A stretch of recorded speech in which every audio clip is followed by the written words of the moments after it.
We're in a different location today because my boyfriend is streaming, and also I didn't want to film this in front of my books because we're gonna get pretty negative up in here. Hello, if you've been here before, welcome back. If not, hi, my name is David. I make videos talking about media that I want to talk about.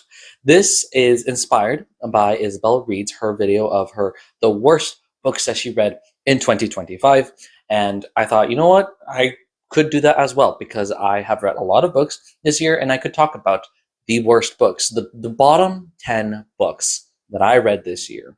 So shout out to Isabel. I have her account and the video itself in the description below, so go check her out.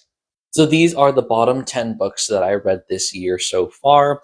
I am looking out the next few books that I have to read toward the end of the year. They look pretty good. Of course, I don't know until I get to them, but I am expecting them not to get to the lows of these books. So I'm going to do this now. And most of them are disappointing reads. I will say this year has been really good in terms of reading, in terms of books that I've chosen. And so there's not that many books to choose from.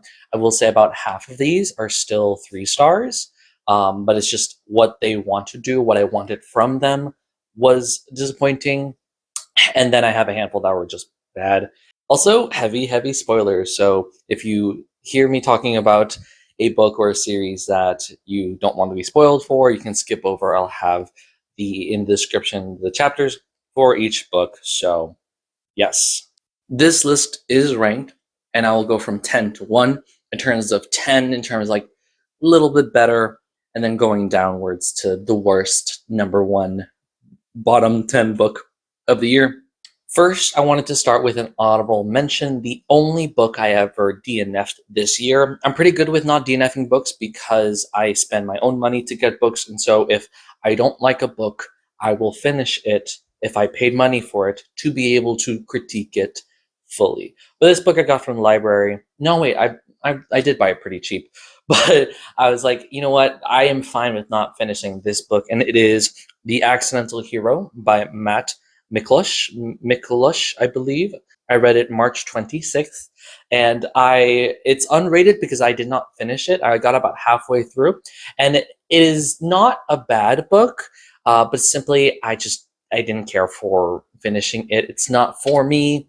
It's a young adult, or it's not even young, it's a young child book. I read it when I was younger, and I wanted to revisit it, and I decided amongst all the books that I have revisited from my childhood, I'm fine with not continuing this series. It was originally the Jack Blank series, but it was very cliche in terms of its fantasy and sci-fi tropes, and the character was everything bad just kept happening to him, and it just felt weird, felt bad.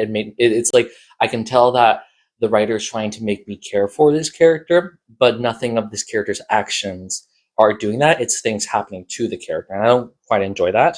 And overall, it just felt very formulaic, and I wanted to spend my time reading other books that were not as formulaic as this one. So I didn't want to rate it because I didn't fully finish it. So that's the only book I ever DNF'd this year.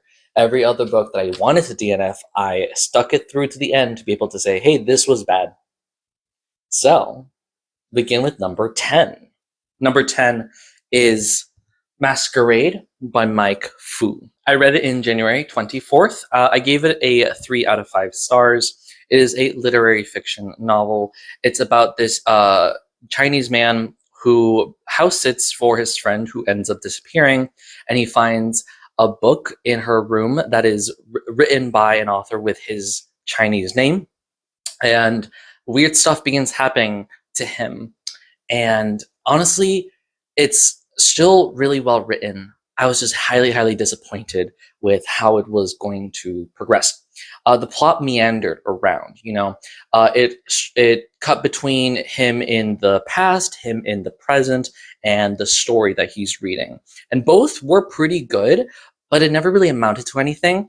And all of the weird, imaginative, speculative stuff that happened to him ended up not really doing anything, and I felt cheated. I was like, there could have been something really cool here, but it wasn't. It was all within his head.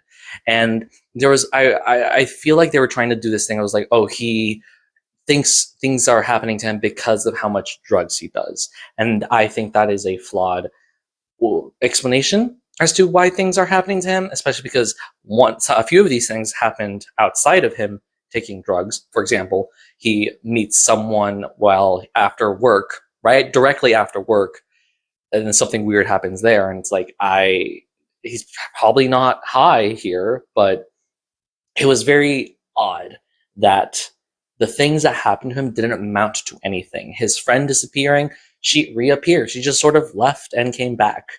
And that felt unsatisfying. And the things that I wanted this book to do, because it's also a queer book, it's the guy, he's gay, and he's talking about his relationship, stuff like that. It didn't really do anything at the very end.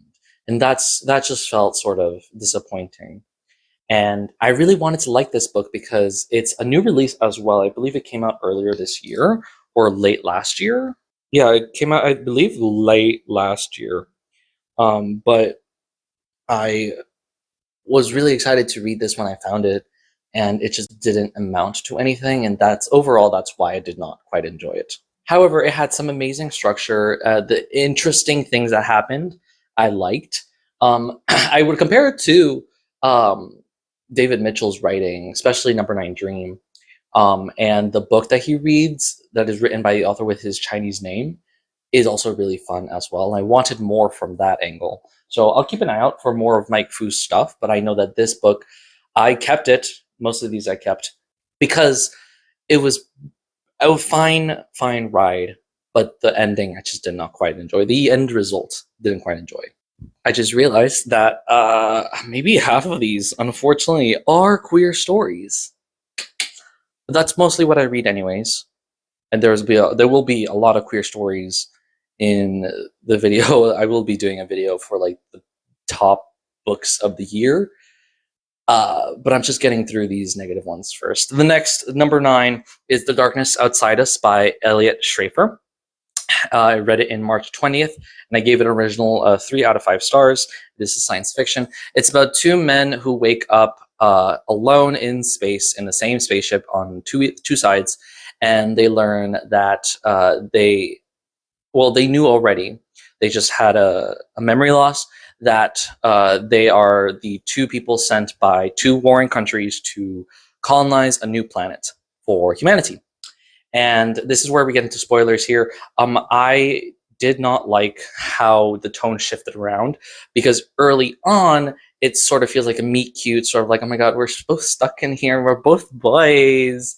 And then, hey, actually, the ship keeps cloning you both every time you die. And you are actually 20 or 24,000 years, not light years. I think it's a little less than that.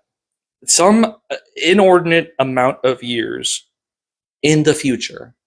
Humanity has ended. You're the last human beings in the universe. And me, the ship, is copying you, making clones of you, and repairing my ship so that we can eventually reach the planet that is so far away that is also, you are the last judges of humanity. And that could be interesting. It was interesting. However, the tones just did not match. It felt jarring. It felt weird. This, I think I got this book because it is a Storm Pilot, like fan fiction. It's not a Storm Pilot fan fiction, but it is a Storm. I'm not fully sure, but I'm pretty sure there's many interracial gay couples in space that are probably Storm Pilot adjacent, and I got this book because of that. However, it was so, the tones were just jarring. Early on, they make a Star Wars joke, and then like a few pages later, it's like, oh, actually, here's some existential horror for you.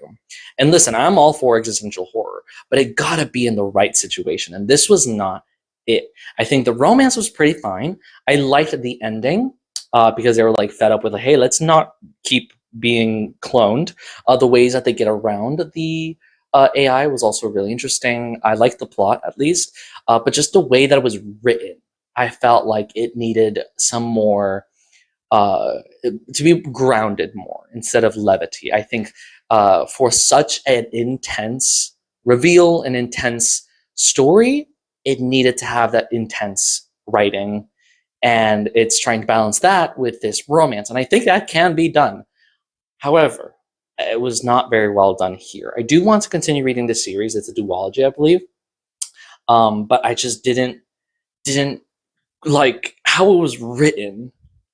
And hopefully, I know that the duology just takes place a few years after they land in the planet that is supposed to be the new Earth, because they are the last of humanity. But yeah, I was very disappointed with how this was written. Number 8 is a very recent read. It is the best American science fiction and fantasy of 2017, edited by Charles Fu. The series edited by John Joseph Adams.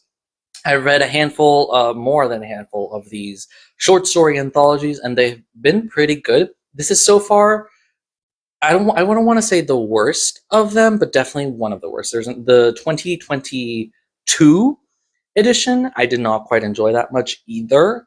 I read that like 2-3 years ago. This one did not work well for me, unfortunately, and it's various different reasons. Obviously, some of these stories are really good, but I think as a collection, it's very odd. So I think because Charles Yu was given 80 stories by John Joseph Adams. John Joseph Adams chose 80 stories, 40 science fiction, 40 fantasy, from the year 2016 that were published. And Charles Yu chose 10 and 10 to make this anthology, so that'd be 20 total stories in this anthology. And I think that out of all of them, the top 5 stories that I have listed here are towards the very back, which is a weird edit in terms of how this anthology was constructed. Overall, nothing really affected me, nothing really moved me that much. Compared to another anthology that was published in the same year that had short stories published in 2016, which was the Best Horror of the Year, Volume 8. Those stories had a lot more interesting ideas than these, unfortunately. And the best part of this story is Charles Yu's introduction. Because, 20 stories, different authors, correct? Sometimes repeat authors, but it's 20 stories. But before that, every guest editor, here it's Charles Yu, every guest editor writes an introduction as to why science fiction and fantasy is very important to our world and our current political climate, specifically because these books were published in 2016. His introduction was amazing. I absolutely adored his introduction. And then as we keep going to the stories, it doesn't reach that level. And I just felt very disappointed in these collections of stories. I have read so many better anthologies in this series and elsewhere. And so it's just, this was really sad to me that I did not quite enjoy the stories published in 2016. So I'm sorry. Number 7 is A Marvelous Light by Freya Marsk. I read this January 30th. I gave it a 3 out of 5, and it's a fantasy story. It's about a young gentleman in Victorian London. I forget what year it is. It's like 1700s. And to pay off like a debt or something, he starts working for the British government as a liaison with the secret magical part of the British government. And he's working with this super smart guy who's also really annoying, and they end up falling in love with each other and trying to solve a mystery. And third queer story in this list, oh no, I feel like the writing in this felt very insecure. There are moments in the prose that a sudden and unexpected thing occurs, and it's simply just to surprise the reader and sort of capture attention to what's happening. And I feel like that felt very insecure. It's like you're not trusting your characters, you're not trusting your story to capture our attention. And there were times when those attention-grabbing moments sort of backfired in terms of like, now you're taking me out of the plot, you're taking me out of the story because this weird thing happened. Like I specifically remember, I don't remember anything that was happening in the scene, but I remember a guy trips and falls from a hole in the ground and hurts himself. And I don't remember anything else from that scene beyond just that one moment because it felt so out of place and so insecure. I think that the relationship with these two men was interesting, was good. I liked the build-up. The plot was kind of boring. They're trying to figure out this mystery. I like the moments between the two characters. The plot moments felt kind of weak. And knowing that the next 2-3 books, it's a trilogy, I believe, knowing that it's not focused on these two characters and more focused on the plot, I don't quite know. I will read those eventually, but I didn't quite enjoy because it's a part of a series. It's called the Last Binding series, and they have like MacGuffins. They have like 3 or 4 MacGuffins that they have to figure out and find, and that felt boring. And I didn't quite enjoy that. The magic system was also pretty interesting, but I don't remember much of it. It's been almost a full year since I read this book, and I don't remember the magic system, which sucks. Also, this is less bad thing in a way, but the relationship, obviously, it's a romance, partially. It's very graphic, sexually graphic. And there have been several books that I've read this year that I did not expect to be so graphic sexually, and that's not a bad thing. I love reading that, obviously, but it just kind of felt out of place with the tone and style of writing here as well.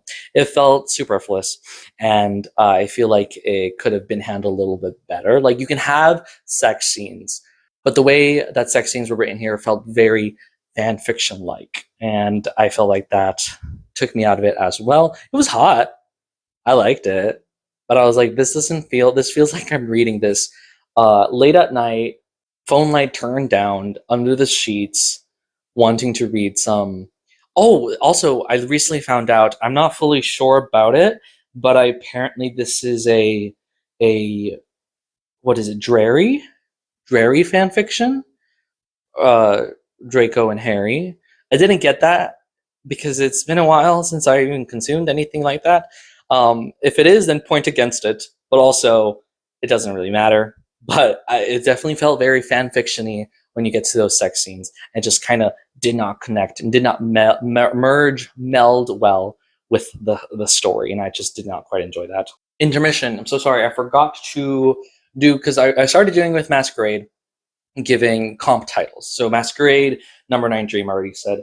For Darkness Outside Us, there have been other Storm Pilots books that I've read.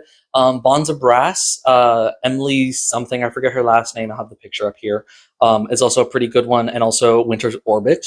Also interracial, both of them are interracial gay couples in space that do stuff a little bit better than this book. I do have to revisit them though, so I just know that those are similar, and I remember those more positively than this one. Best American Science Fiction Fantasy 2017. I did give the comp title of the Best Horror of the Year, Volume 8, edited by Ellen Datlow.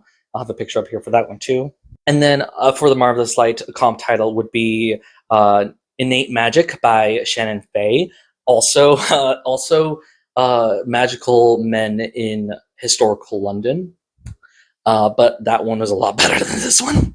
And rounding out our, I guess, top 5 of the bottom 10, number 5. Actually, sorry, it'd be number 6. The Ministry of Time by Kalani Bradley. I read this June 9th. I gave it a 3 out of 5 stars. It is a sci-fi book. It's about a woman who gets hired by this British government. This is the second British story. She gets hired by this British agency to sort of be the handler. They're called the Bridges, for people that the British government have time traveled back to save from moments of their last deaths. So, for example, there's a man who gets brought back in time because he died in a huge battle in World War I. There's a woman who died from the bubonic plague. The main character of this, she's the bridge for a captain who died in the Franklin expedition. And that was yeah, she has a romance with this man. And so for me, this was a clash between expectations and reality in terms of I wanted to read this book about time travel and how someone from the past, I guess, adjusts and changed to our current time, especially because he is from England of 1848, 47. And as I'm reading this, I'm getting more and more of their relationship between the bridge and this guy who's from 47. And the more that I'm reading this, I actually kind of want to read a comfy little story romance between these two characters. And the less I want to read a sci-fi thriller, but the more that we go through the book, it becomes a sci-fi thriller, right? And so if I had known that it was going to be about this romance, I would not have started reading this, but that's what I wanted to end up reading. And then what I wanted to be, it did not do that up until the very end, and then I was disappointed because of that. So it just kept pulling me one way or the other, and I did not quite enjoy that either. The romance was fine. The sci-fi plot, it was kind of fine. The it was scrappy. It was just here and there every once in a while. It feels like there should have been more, and it feels like two different stories in one. And the one story that I wanted, the romance, didn't pan out. However, I did like how it changed some cliches, some expectations in either genre, sci-fi and romance, and so I like that. Comp titles. For one, The Terror, Dan Simmons, about the Franklin expedition. But also, separate than that, something similar to this of like a sci-fi mixture of genres. Honestly, I can't really find anything quite as like this, similar to this. The Rook, Daniel O'Malley, is a interesting UK British government conspiracy type of story with like monsters and superpowers. Of Monsters and Mainframes, Barbara Truelove has this sort of melding of genres that I liked here. I will give it props for being pretty unique. But yeah, I think that there's many things going against it and for it that clashed and suppressed my total enjoyment for this book. So those were all of my 3-star books, 5 books. I think it's telling that those are the only books on this list that I've kept physical copies of.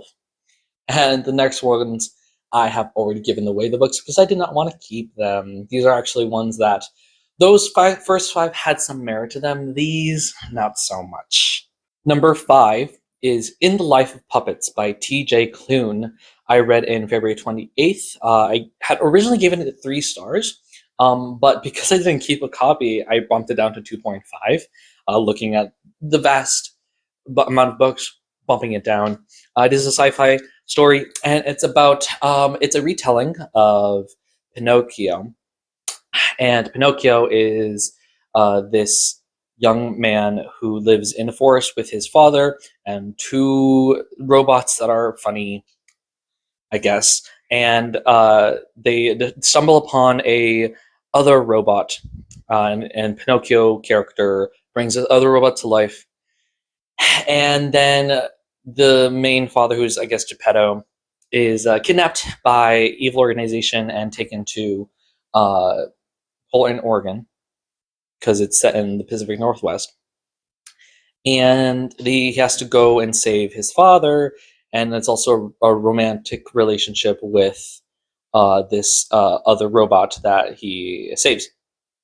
And I wanted to read it because I wanted to read a robot love story. I think comp title, anything sort of like with robots and stuff like that, I would recommend the Murderbot Diaries. Murderbot Diaries doesn't really delve into like romantic side of like robot human relationships. I have yet to find a good story that deals with romantic robot relationships, sexual robot romances. I've read a handful and they have not been good. This is one of them. I would say Murderbot is pretty good. Really good. Hello, this is me after stopping filming, putting away my tripod. I remembered a much better comp title for In the Life of Puppets is The Death I Gave Him by M.X. Liu. It is a retelling of Hamlet with a queer romance between the Hamlet stand-in and the Horatio character stand-in, who is also an AI robot. So we got retelling, gay, and also robot romance as well. That's a better comp title for that. I just forgot to say that when I was filming. So yeah, in the life of puppets, I the relationship between the main character and the robot is good. I like it. However, the writing is very, very weird between them in terms of how they keep talking about asexuality. Like the human character, who, spoiler alert, is actually a robot, and the robot that he falls in love with, both queer. This is the, what, fourth queer book? Or fourth queer book in this list. I am obviously 100% fine with them being asexual, but the way they kept drilling it into us, like, hey, do you remember? Do you remember that they're asexual? Oh my god, did you forget? Did you forget that they're asexual? Because hey, here's another reminder that they're asexual. And also here are another reminder that they're asexual. And it felt very weird, and it felt like I felt like the writing was trying to pat itself on the back that you have asexual characters. And this is the only TJ Klune book I've read, and I don't want to read any more of his stuff, unfortunately, because of this. The side characters, the two robots, were annoying. They're supposed to be comedic relief. They were not. They were not relief. They were comedic. They were just not relieving of that. And I did not enjoy any scenes with them. And then there's moments of like seriousness that do work, at least, that were written pretty fine. I love the cover. I love how the cover looks. I'm like, why is the cover like beautiful? But like, I did not connect with the story at all. The plot was very expected. It's a retelling of Pinocchio, and it's stuck pretty close to like general things happening. There was a moment I was reading, I was like, oh, that huge ship that comes and kidnaps Geppetto character. That's the huge dogfish, because it's called the dogfish. It's literally called the dogfish. And they meet the blue fairy, and it's all sort of, nothing was surprising. It was very generic, not only just in terms of retelling story of Pinocchio, but just as a sci-fi story. It was very, I knew it was going to happen. This felt very obvious that things were going to happen. And I feel like there's ways to do a retelling like this and still surprise us. For example, I recently read Local Heavens, which is retelling of Gatsby. I think it's a different type of retelling, but still, the way that that book handled retellings, really good. But in Life of Puppets, I was struggling to finish this. This was an almost a DNF. Most all of these were almost DNFs, and I just needed to finish it to be able to be like, hey, yeah, no, this was kind of boring. Asexual thing was weird. Like the way that they treated asexuality was weird, obviously. And yeah, I just didn't quite enjoy it, unfortunately. And the cover is just amazing, but like, come on. Number 4 is Our Infinite Fates by Laura Stevens. This was the book of the month pick for March. This was the worst book of the month pick that I had. And I finished it April 1st. I had originally given it 3 stars. I bumped it down to 2.5 stars. It is a historical fiction.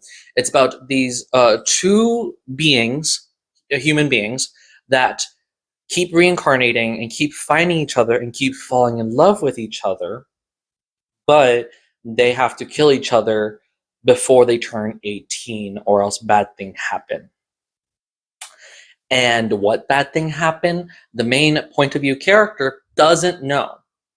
The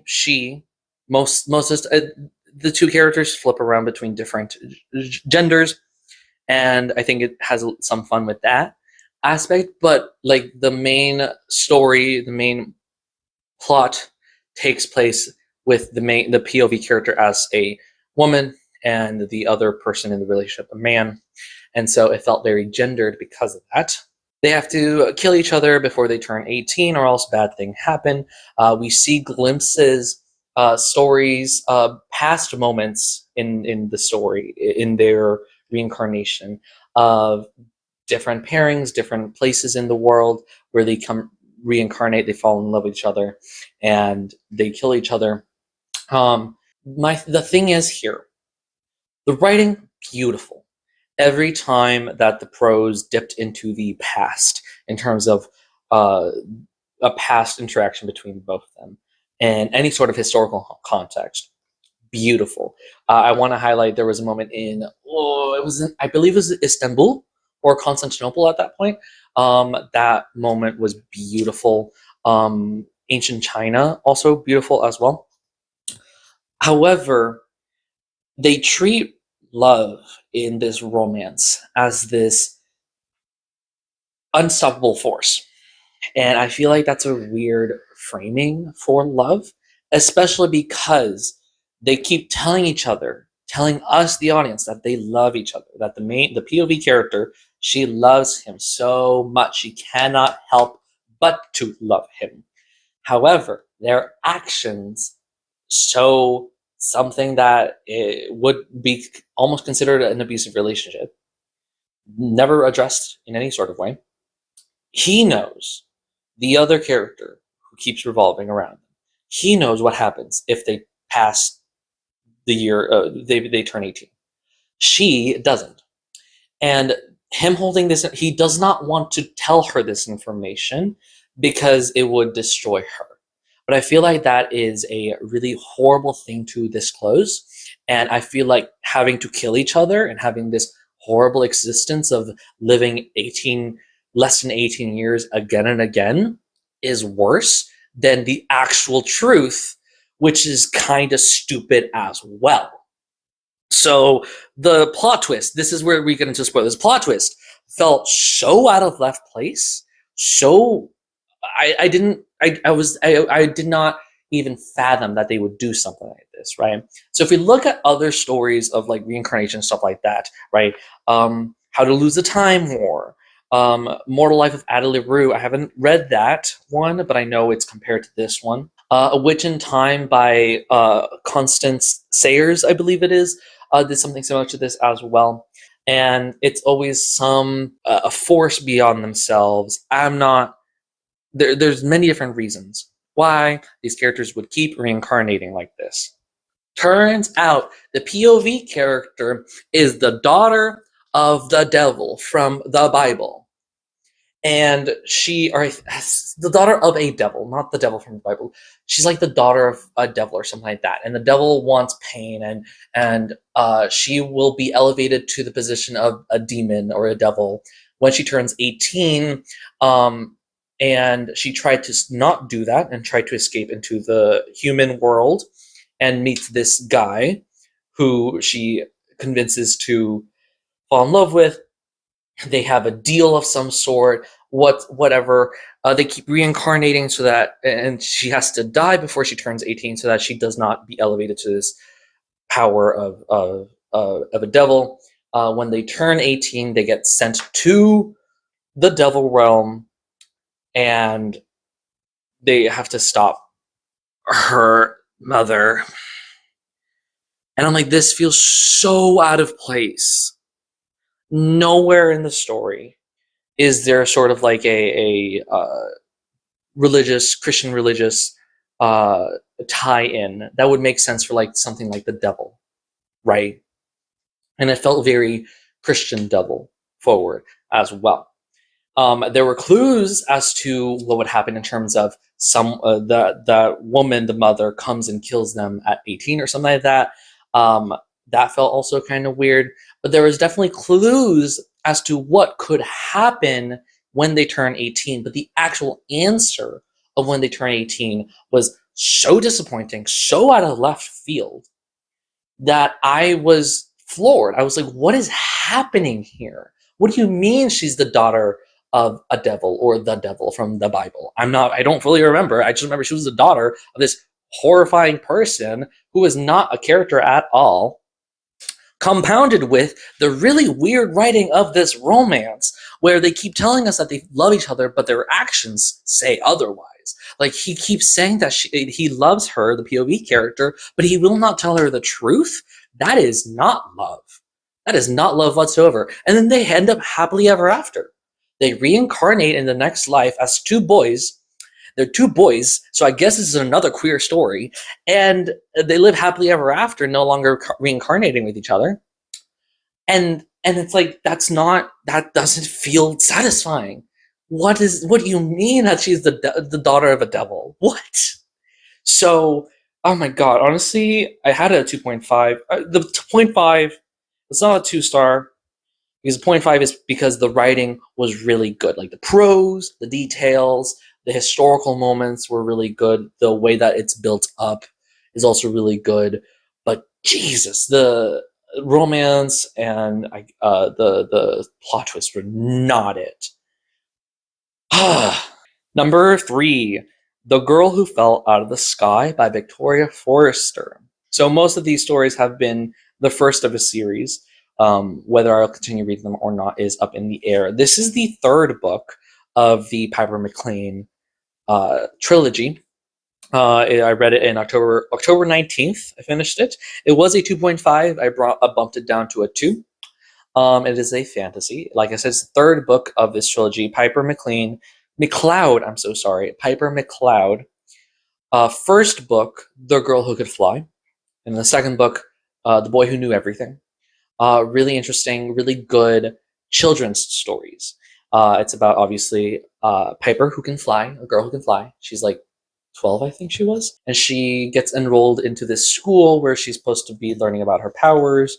And she meets a bunch of other kids her age that are also powered like her.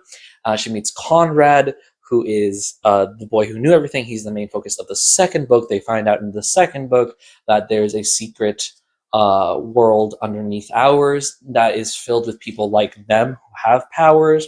And they meet this antagonist guy who lives forever. He's their age, but he's been living forever, and he causes bad things to happen. And so by the end of the second book, they have to deal with Max, the main antagonist, because he's going to be doing stuff that threaten the world. We come into the third book with this knowledge that the girl who fell out of the sky means that she can't fly anymore. However, this is such a bad ending for the trilogy, because the second book built on top of things that happened in the first book. It feels like the third book took a basic general idea of things that happened in the second book, but did other things. So the powered kids, Piper and Conrad, work in this team to save lives from atrocities and like accidents and stuff like that, right? They start responding to events that are like earthquakes and like dams breaking, stuff like that Max is doing, because Max is trying to release a swarm of chitinous monsters from the mantle of the earth, and he wants them to do what? The end goal was that these chitinous monsters explode in the sky, breaking technology around them, and that's going to cause the end of the modern age and revert the world back to how Max liked it when it was less connected, less globalized. Which, interesting plan, interesting motivation. I like that he wants this world to be less global. I think that's an interesting message.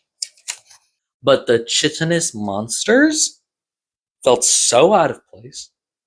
Piper gets stung by one of these monsters, and she cannot fly anymore. The reason is because she didn't believe in herself, I guess. Also, there was like a virus or something. It was fine. It was neither here nor there. But because she can't fly, she can't participate in the team anymore, which means that she's been relegated. She's benched. She's been relegated back to her hometown.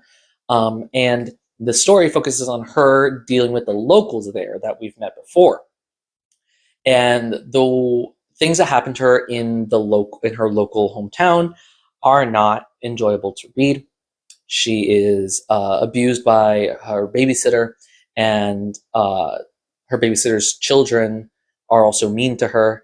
Eventually, she makes friends with 2 or 3 of them, and then she uses them to save her friends who have been kidnapped by the people underground, because they have people underground.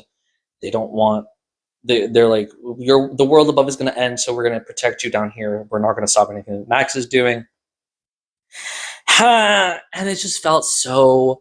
It didn't match what was the trajectory of the second book, especially because the second book also focused a handful of times on random kids around the world who watched these kids be powerful and wanted to do something powerful as well. And I honestly thought that was going to head towards new people coming into this group and using that interaction to stop Max. I also thought they were going to focus on Conrad's sister as well, because she was teased to have some sort of power in the second book, but nothing happened there either. So I was like, hello?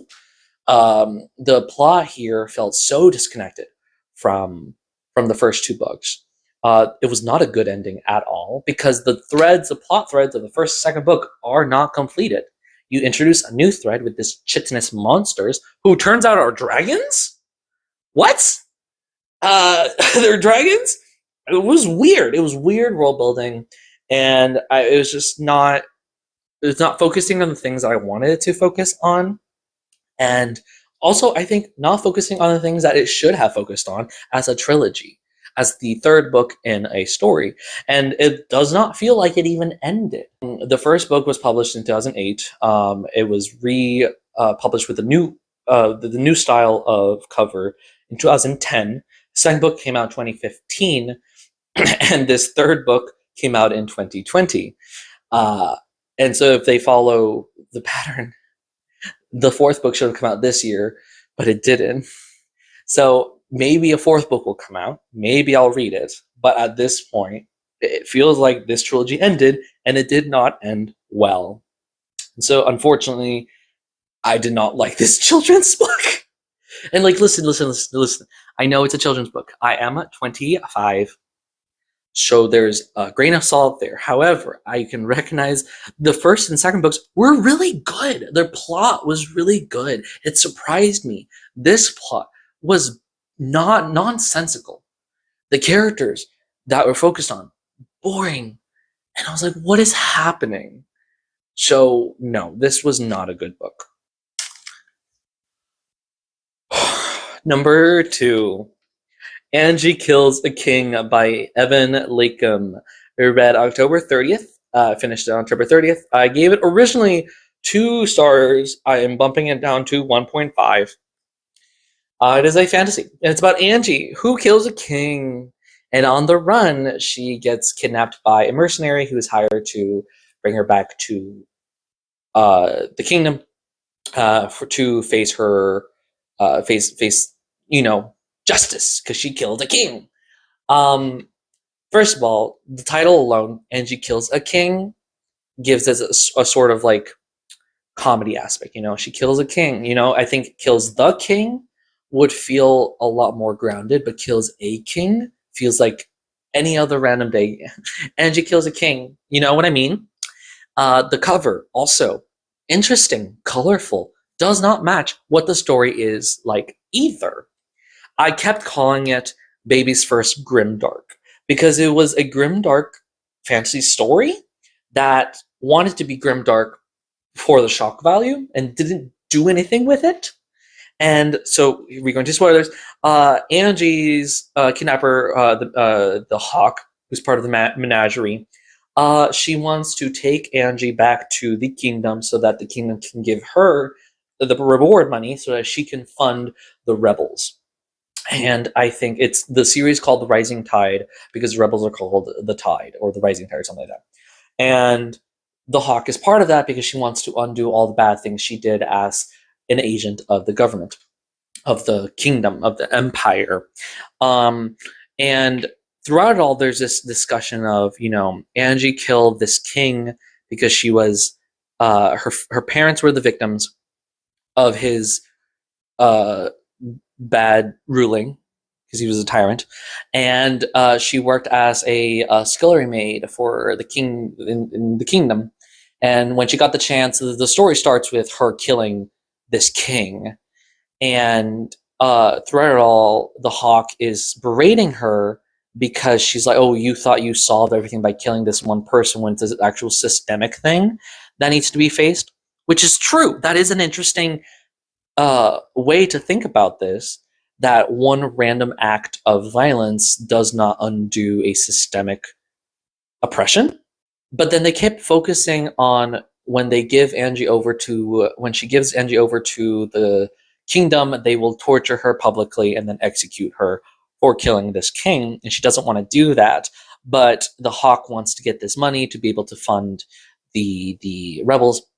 So I think if they're going to do this ethical question of like, should I martyr myself to fund rebels using this money? Should I face death to be able to allow others to fight for what I want? I think that would have been a very interesting way to handle it. But the moment that they keep focusing on how much torture and trauma she's going to go through when she does that, that means she's not thinking about a higher uh, goal, the rebels, which is what the Hawk wants her to think of. She's thinking about, I don't want to be tortured and killed, right? I think if it was focused on maybe should I let myself be killed so that the rebels would be funded, that would be an interesting conversation. But no, she keeps talking about how she doesn't want to get tortured, and so that makes me, the reader, not want her to get tortured. You know? And I felt that was a really weird way to frame this argument, this conversation, you know? Like I said, it'd be much more interesting to be like, should I martyr myself to fund people? Or should I run away and let them fight on their own instead of, am I going to be tortured or not? The grimdark aspect, there was a lot of grimdark things that happened that didn't really do anything for the story. It just sort of is there. The world building was not unique. I could tell it was pulling from different fantasy aspects, fantasy stories throughout, and I just did not like the world building. It felt haphazard, and I just didn't understand some of it. I will say the plot was good. At least I expected the Hawk and Angie to face off against the other four members of the Menagerie at distinct moments in the plot, because that's what some fantasy stories would do. But no, it was a lot more mixed in, and so I liked that plot movement better. But overall, this was annoying. It was a slog to get through. At the very end, she finds out that the Hawk was the person who was hired to kill her parents. So she kills the Hawk, takes on the Hawk's mantle, and goes to the rebels so she can fight with the rebels. But like, what are you gonna do there? You don't have the skills that the Hawk does. Yeah, she was taught how to fight with a sword by her aunt, but like, she doesn't have any skills. Also, I the question of like, should I martyr myself to give funding for the rebels could have also worked really well if their relationship, between Hawk and Angie, was interesting, was good. You know, they don't have to love each other. They don't have to be amicable. But the entire way through this story, they were at each other's throats, arguing every single page, and that felt so annoying. You know, I would have much preferred a mentor-mentee relationship that starts off rocky, but then Angie proves herself, and Hawk is like, you know what? I'll teach you what I learned. It happens in the story where Angie asks the Hawk, like, how do you do this? And the Hawk's like, I do it like this. And then Angie gets it like that. And it's like, maybe if there's a bit more build-up, maybe if there was more of a relationship, but you keep fighting with each other, and that was just a slog to get through. And I keep calling it baby's first grimdark, because grimdark can be done well if it had like a purpose, if it has like a want, a passion, but it just felt haphazard. It just felt, let's just do this because it's interesting, and I didn't like that. And yeah, no, I'm definitely not finishing this series, which is why I didn't keep the book. because no, I did not like this. And then number one, the worst book that I read this year, Lesser Known Monsters by Rory Michelson. I finished it February 16th, and I gave it a 1 star. It's a fantasy, it's a dark fantasy. Also queer. Last queer story of this list, unfortunately. It's about this guy who finds out he's a nurse, and one of the doctors he finds out in his ward is a half monster, and other monsters are trying to get this nurse guy, and the half monster doctor wants to help him, and I don't like it because so it's a queer romance. It's a dark fantasy queer romance. The doctor and the nurse, he finds out that he's a doctor who's a half monster. He drugs him like 2 or 3 times using pheromones to make him pass out, to make him fall asleep, so that he can be easier handled. He can be like moved from one place to another safely, so that he doesn't scream, etc. And this is like second or third interaction with Hot Doctor Guy. Like the Hot Doctor Guy was hot, but like, why are you still entertaining this when he kept drugging you with his pheromones? His pheromones? The main character was so boring.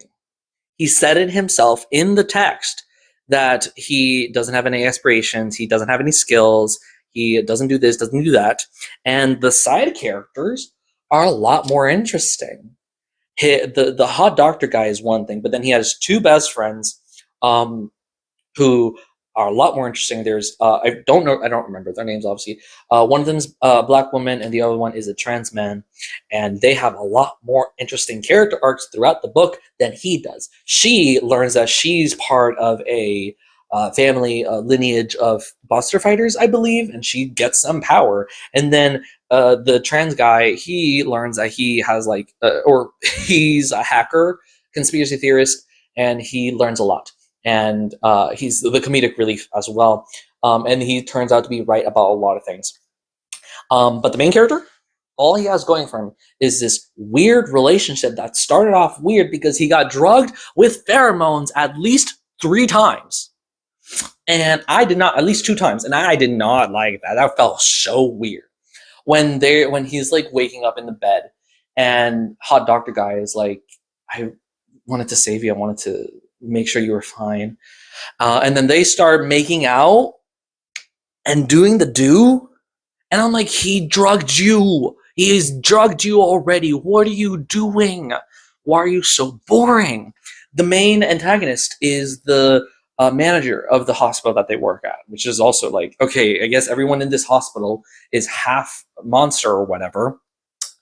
There's some prophecy, didn't understand it, didn't care to know what it is, because by this time I had already not wanted to finish this book, so I mostly sped through this book so I can read what happens. What is this fantasy? What is this prophecy?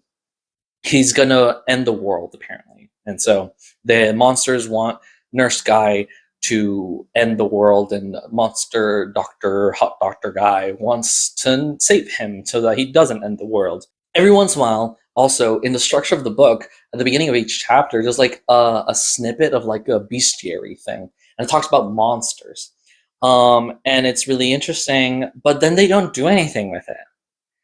There's no monsters that appear. Every once in a while there's like one type of monster, but not mentioned in the bestiary. So trying to do this world building of filling out the world with these types of monsters, but it doesn't come out to anything. And most of I was just disappointed because this was supposed to be a dark, queer fantasy monster romance, but it wasn't anything. And the main character was just so bad, badly written, badly set up, bad decisions that just don't make sense. Like, yeah, gay men will 100% do bad decisions for a hot guy, but this is a step too far. And I hated how the story moved. I hated the main character. The 2 side characters are so fun, and hot doctor guy drugged him with pheromones. I forced myself to finish this book because I wanted to DNF it, but I wanted to be able to talk about, like, yeah, this was not good. Grains, so many grains of salt, because I fully remember the first half of this book, because that's the first half that I was trying to pay attention. Halfway through, I was like, let me skim this. Let me skim this shit, because I do not want to keep reading this story. So the rest of whatever happens in the story is so weak in my memory because I did not want to consume it. I at least know that, oh yeah, the girl best friend, she dies and then comes back to life somehow. And she ends up defeating the evil manager lady from... I think she just delays the end of the world using main character's abilities. He doesn't have any. No. Oh, whatever. Worst book this year. Yeah, those are my bottom 10 books. I will say, hey, really good reading year. The fact that I still have half of these books and they still have some merit to them is a good sign. We'll see if that continues for the next year, but it's a good sign that at least I have 5 of them, and I want to continue reading 2 of these series. This one, there we go.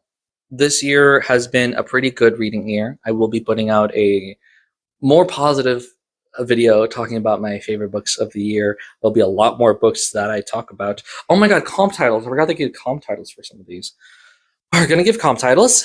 Our Infinite Fates, in terms of reincarnation, Cloud Atlas, and in terms of the writing style, in terms of the prose and how beautiful it was regarding historical moments, I would say 6 Days in Bombay, Alkajoshi. This is the next book of the month I read after this one. I felt they're pretty similar in terms of their writing style, so I'd say that. Angie Kills a King. I've said this before. The Devils by Joe Abercrombie feels very similar to Angie Kills a King in a very interesting way. They are, I would say, mirror images of each other in terms of everything that I disliked about Angie Kills a King, I loved about The Devils, and everything I liked about Angie Kills a King, that only being the plot, was the only issue I had in The Devils. And so I would say, yeah, that's the comp title, I guess. For lesser known monsters, dark fantasy, I would say A Tainted Cup by Robert Jackson Bennett.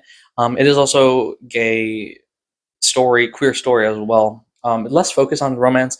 There's romance aspects to it, with an more interesting world regarding monsters and stuff like that. I guess Barrier Bones, Midnight Soil v. E. Schwab is also... Oh, Vicious by V. E. Schwab, also interesting, gay... It's not gay.